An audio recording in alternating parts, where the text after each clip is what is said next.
저는 오늘 여러분과 함께 생기를 불어넣는 하나님, 이런 제목으로 은혜의 말씀을 나누고자 합니다. 오늘날 우리 교회를 다니는 이 많은 성도들이요, 내색은 잘 안 하지만 여러 가지 힘든 문제로 고통을 받으며 살아갈 때가 참 많습니다. 지난 6월에 우리나라에 목회 데이터 연구소라는 데가 있어요. 여기서 여론조사를 한 그 자료에 따르면요, 우리 한국 교회 교인 중에 약 33%, 그러니까 3명 중에 1명꼴로 연중 2주 이상 우울증을 앓았었다, 이렇게 대답을 했다고 합니다. 사실은 믿음으로 극복하고 있다고 생각했기 때문에 대답 안 하는 사람들이 좀 더 있을 수도 있어요. 그렇지만 한 3분의 1이, 교회가 크든 작든 상관없이 한 3분의 1 정도가 난 지금 우울증을 앓았었다고, 또는 앓고 있다고 이렇게 고백했다는 겁니다. 근데 이 항목을 보니까 가장 큰 원인이 뭘 것 같아요? 여러분 짐작할 거예요. 가장 큰 원인이 경제적인 문제. 그 다음에는 건강 문제. 건강이 안 좋은 사람이 참 많은 것 같아요. 건강이 안 좋으면 이렇게 또 우울증이 와요. 안 나니까. 그 다음에는 가족 간의 문제. 그 다음에는 직장이나 학업에 관한 문제로 우울증을 앓았었다, 이렇게 고백을 했습니다. 그럼 우리가 우울증이 오면 당연히 어떻게 되죠? 영적으로도 탈이 생겨요. 영적으로도 무기력한 그런 상태가 됩니다. 근데 여러분, 우리만 그럴까요? 그렇지 않아요. 이 세상 밖에 있는 사람들도 어마어마하게 이러한 육적인 또는 영적인 이런 스트레스를 받으면서 살아가고 있습니다. 우리가 같이 읽은 본문의 이스라엘 이 백성들은요, 기원전 597년경에 바벨론의 포로로 잡혀간 사람들입니다. 그러니 여러분, 집을 떠나면 우리가 기본적으로 고생하는데, 그것도 여행 간 것도 아니고 포로로 외국에 잡혀갔으니 여러분, 그 고초가 얼마나 많겠어요. 이분들은 무슨 우울증 정도가 아니라 아주 그냥 공황 상태였을 거예요. 정말 이들은 극심한 스트레스로 시달리고 있었습니다. 그래서 그들은 스스로 이르기를 우리의 뼈들이 말랐고 우리의 소망이 없어졌으니 우리는 다 멸절되었다, 이렇게 고백을 했습니다. 그러니까 살아있어도 살아있는 게 아니라는 거예요. 얼마나 힘들었으면 그런 고백을 했습니까? 그러니까 언제 고국으로 귀환할지 보장이 없는 거예요. 그러니까 이들은 아주 자포자기 상태였어요. 그런데 본문을 보면 하나님께서 그때 에스겔 선지자를 하나님의 권능으로 사로잡으셔서 환상 가운데 말라 빠진 뼈들이 가득한 어떤 골짜기로 이 에스겔 선지자를 데려가셨다는 거예요. 정말 신비한 환상이죠. 여러분, 성경 어디를 봐도 이와 비슷한 환상이 없어요. 여기밖에 없는 거예요. 상당한 의미가 있습니다. 여러분, 이 골짜기에 가득 찬 이 마른 뼈들은 우리가 짐작하겠지만 누구를 상징하죠? 이스라엘 백성들을 상징하는 거예요. 생활에 아무런 활력이 없고 윤기가 없고 소망이 없는 정말 이 자포자기 상태의 이스라엘 백성을 상징합니다. 그런데 그 어려울 때 하나님께서 이스라엘 백성들을 불쌍히 여기셔서 일하시기 시작했다는 것입니다. 네, 여러분, 우리 하나님을 믿는 이 신앙인들은요, 어려움을 당할 수 있죠. 스트레스 올 수 있죠. 받을 수 있죠. 우울증도 올 수 있죠. 그러나 하나님은요, 우리를 버려두지 않습니다. 여러분, 그래서 우리가 소망이 있는 거예요. 이제 나에게 더 이상 소망이 없다. 나 이제 끝난 것 같다. 그럴 때 하나님은 개입하시는 거예요. 우리가 이거를 알아야 합니다. 이 에스겔이 하나님의 이 전능하신 능력으로 이 영이 이끌려가지고 환상 가운데 골짜기로 갔죠. 근데 에스겔이 봤더니요, 이 뼈의 상태가 말이 아니에요. 정말 말이 아니에요. 그냥 적당히 시든 상태가 아니에요. 아주 바짝 말라버린 거예요. 그리고 뼈들이 다 분리가 돼 있어요. 그러니까 뼈들이 막 산더미에 같이 쌓여 있는데 서로 연결된 게 하나도 없는 거예요. 그래서 뼈를 이렇게 자세히 보니까 그 뼈에 근육이 하나도 없어. 살점이 하나도 없어. 피부가 없어. 여러분 말 다 했죠? 소망이 있겠어요? 도저히 회복될 가망이 없는 그러한 사망 상태였던 것입니다. 그런데 하나님은 에스겔에게 느닷없이 질문을 하십니다. 우리 예수님도 이 세상에 계실 때 제자들에게 질문을 가끔 했죠. 베드로에게도 질문하시고 빌립에게도 오병이 일으키시게 질문하시고, 우리 하나님은 질문을 이렇게 하십니다. 그래서 뭐라 그러죠? 인자야 에스겔 말하는 거예요. 이 사람의 아들아, 이 뼈들이 능히 살겠느냐? 여러분 같으면 하나님이 그렇게 질문하시면 뭐라고 대답할까요? 대답 잘해야 돼요. 근데 여러분, 하나님이 왜 물으셨죠? 그냥 하시면 되잖아요. 하나님의 능력과 권능으로 하나님이 작정하신 바를 그냥 하면 되잖아요. 그런데 에스겔에게 부르셨습니다.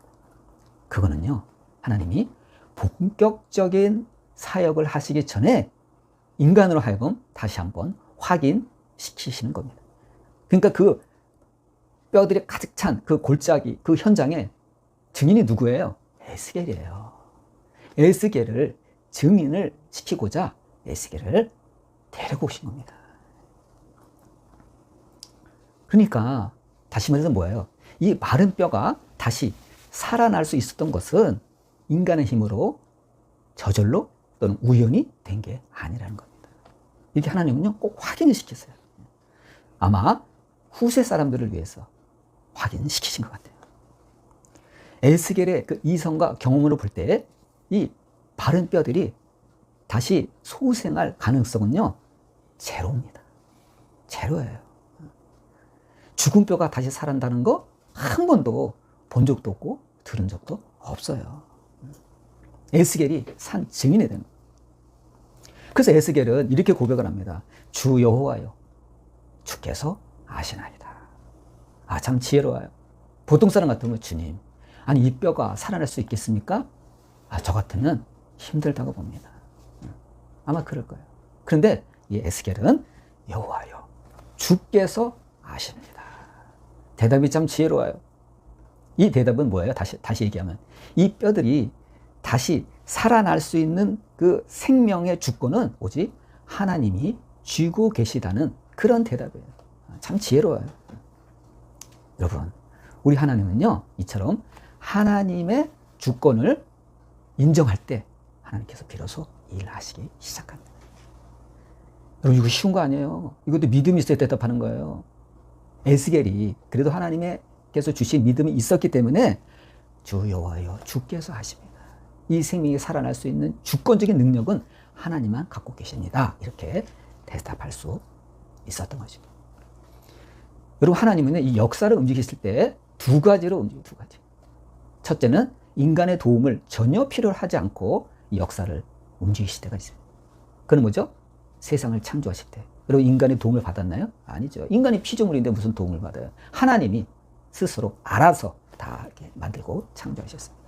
그런데 하나님은요, 그 다음의 역사는요, 물론 하나님이 주권적 능력을 갖고 이렇게 이끌어 가시지만 하나님은요, 많은 경우에 있어서 사람들을, 여러분과 저를 그 역사적 사건에 동참시키십니다.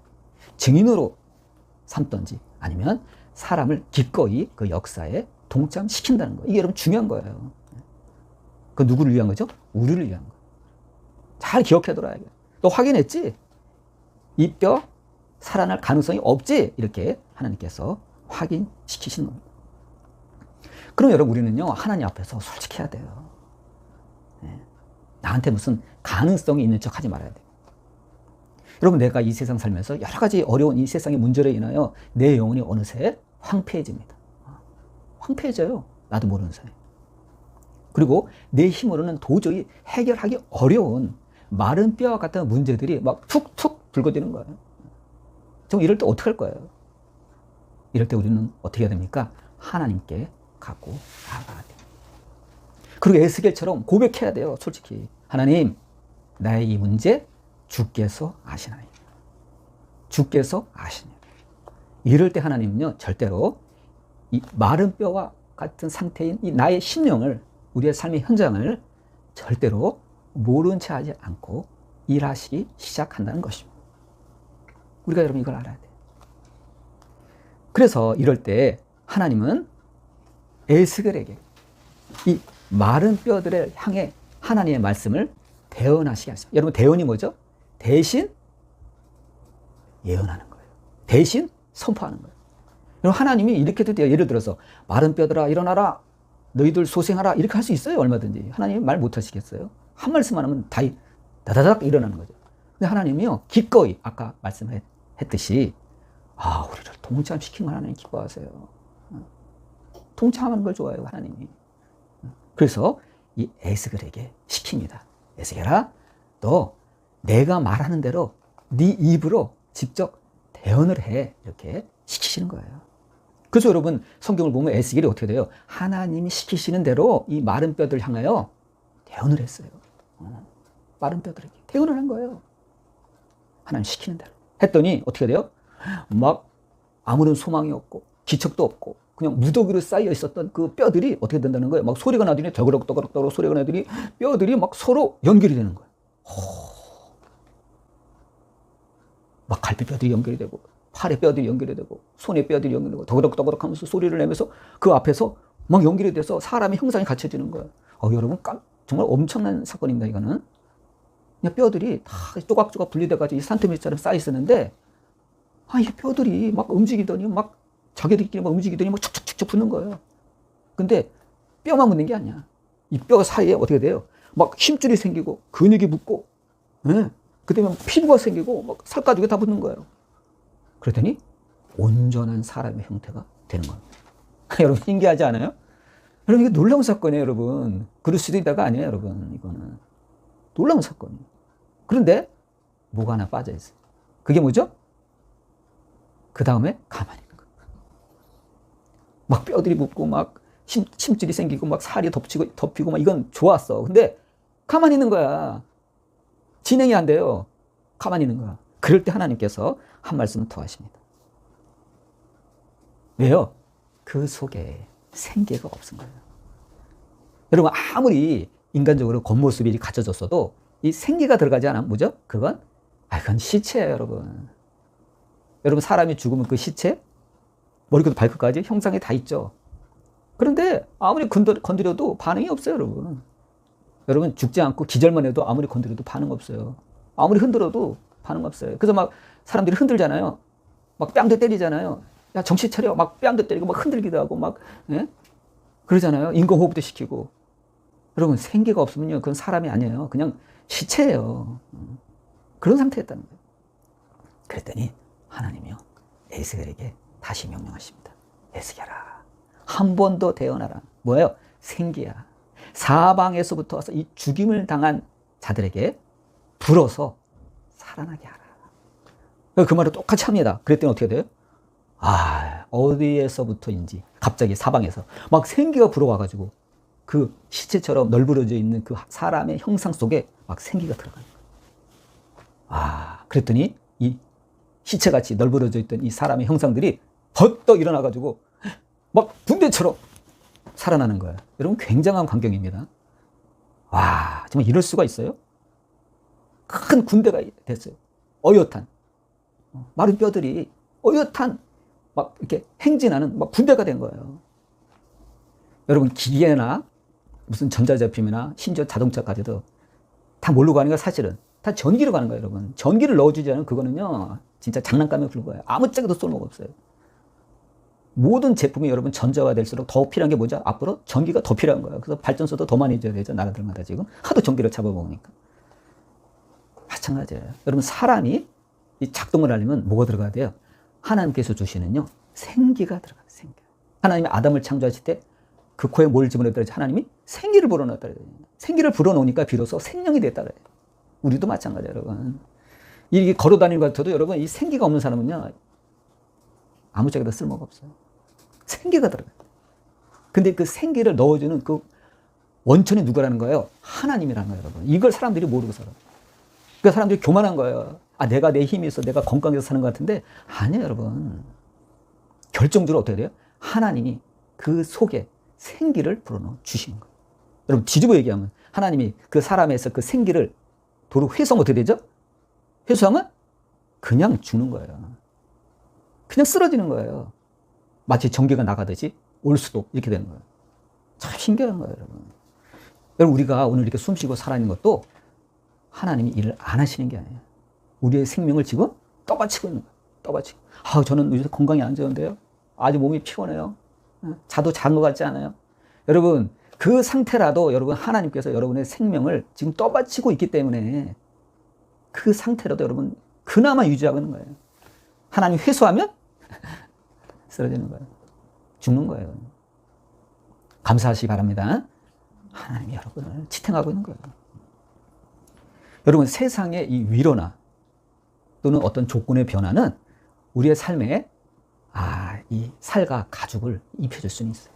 겉모양을 그릇하게 할 수 있어요.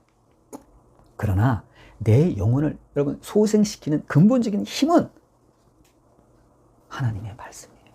또 하나님께로부터 오는 생기입니다.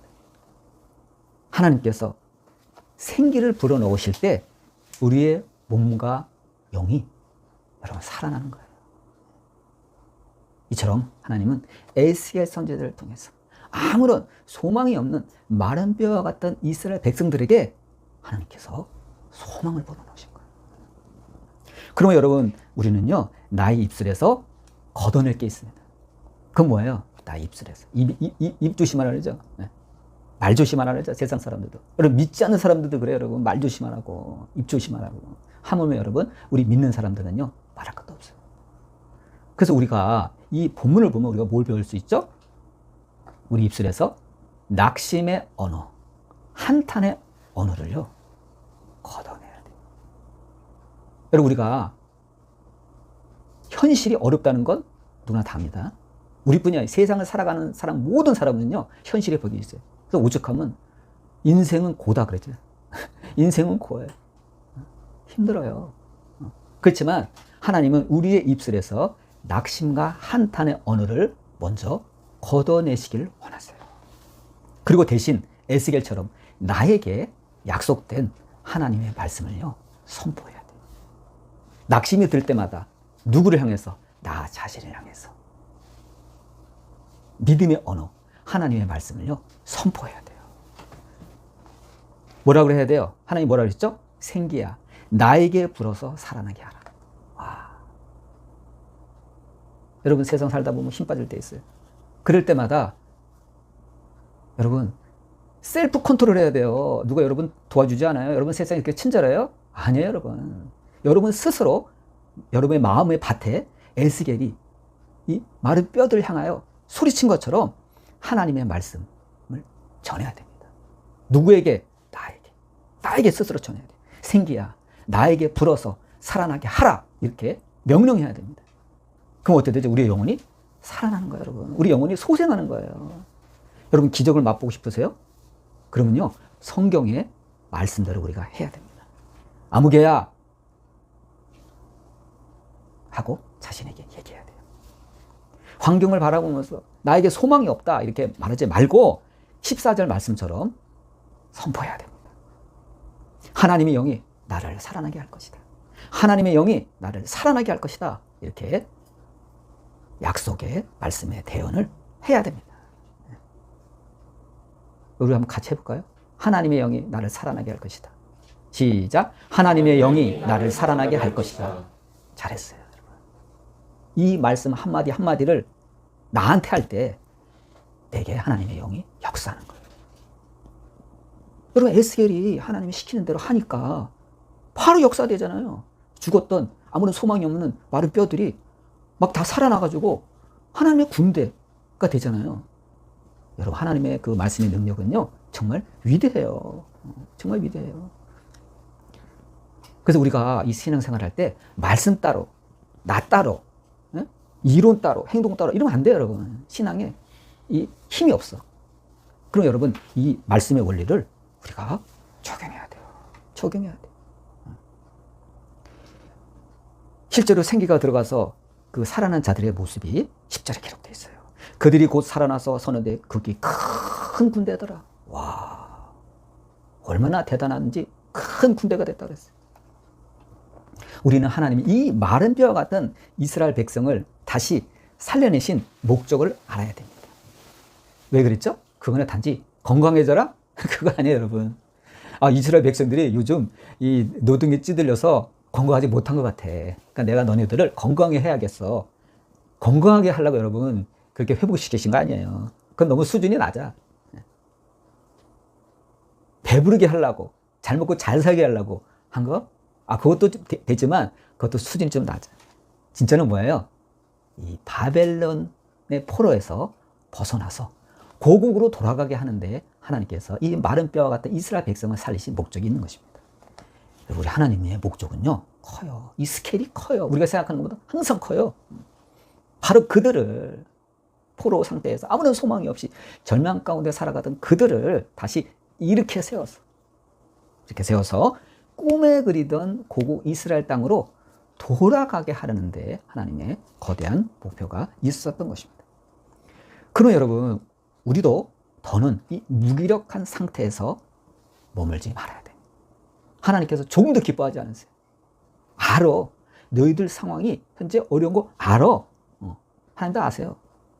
그렇지만 하나님은요, 이 무기력 상태의 이 골짜기에서 더 이상 우리가 갇혀 살기를 원하지 않으세요, 여러분. 여러분, 골짜기가 얼마나 괴로워요. 장소는 좁죠. 옴짝다스 할 수 없죠. 하나님은요, 우리가 그런 데 머물기를 더 이상 바라지 않으세요. 큰 군대를 이루어서 그 골짜기를 빠져나오기를 원하시는 것입니다. 삶의 어려운 골짜기를 빠져나오는 여러분 되시기를 주님의 이름으로 축원드립니다. 그러기 위해서는요, 성령의 충만함을 구해야 돼요. 뭐라고요? 성령의 충만함을 구해야 돼요. 여러분, 성령께서 충만히 역사하시는 곳에 하나님의 생기가 들어갑니다. 여러분, 저를 포함해서 여러분 예수님을 믿는 모든 사람의 마음속에 성령이 거하고 계세요. 그럼 여러분, 우리는 이런 생각이 들어요. 이상하다. 하나님의 영이 분명히 내 속에 거하시는데 왜 아무런 성령의 반응이 없지? 왜 성령은 일하시는 것 같지 않지? 성령은 지금 주무시고 계신 거 아니야? 왜 이렇게 고요해? 그런 생각 들 때 있잖아요. 저도 그런 생각 들 때 있어요, 가끔. 우리가 하나 잘못하는 게 있습니다. 그건 뭐죠? 성령으로 하여금 지금 아무 말 없이 묵묵하게 계시게 한 원인 중에 하나는요, 나에게 책임이 있어요. 나에게 책임이 있어요. 여러분, 기억하시죠? 배 타고 갈릴리 바다 이렇게 나아갈 때 예수님께서 뭐하고 계셨어요? 한쪽에서 주무시고 계셨어요. 주무시고 계셨어요. 그때 이 폭풍이 와서 배불이 가득 찼을 때 제자들이 가장 잘한 게 뭐예요? 그나마 가장 잘한 게 예수님 깨운 거예요. 선생님이요, 선생님이요. 우리가 다 죽게 생겼으면 선생님을 깨운 거예요. 여러분, 우리가 성령님을 필요로 하지 않잖아요? 성령님은요, 우리보다 앞장서서 일하시지 않습니다. 가만히 계세요. 아니, 찾지도 않는데, 아쉬워하지도 않는데, 부르지도 않는데, 성령께서는요, 우리 일을 앞장서서 도와주실 필요가 없는 거예요. 그러니까 여러분, 가만히 계신 거예요. 언제까지? 찾을 때까지. 우리를 찾을 때까지. 그러면 여러분, 저와 여러분이 이 세상을 이기며 승리할 수 있는 유일한 방법 중 하나는 뭐냐? 성령님을 깨우는 거예요. 성령님께 말을 거는 겁니다. 여러분, 기도는 단지 도와주세요, 그게 아니라고 계속 말씀했죠? 기도의 기본은 뭐죠? 성령님을 깨우는 거예요. 성령님하고 대화하는 거예요. 이게 기본입니다, 이게. 여러분, 기도는 1순위가, 첫 단추가 성령과의 대화입니다. 성령님을 깨우는 겁니다. 이게 중요해요.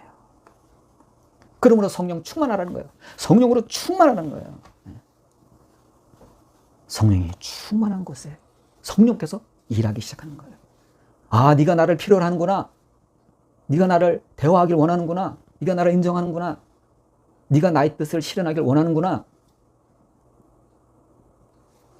성령님은 절대로 내 욕심대로만 행하게 내버려 두지 않습니다.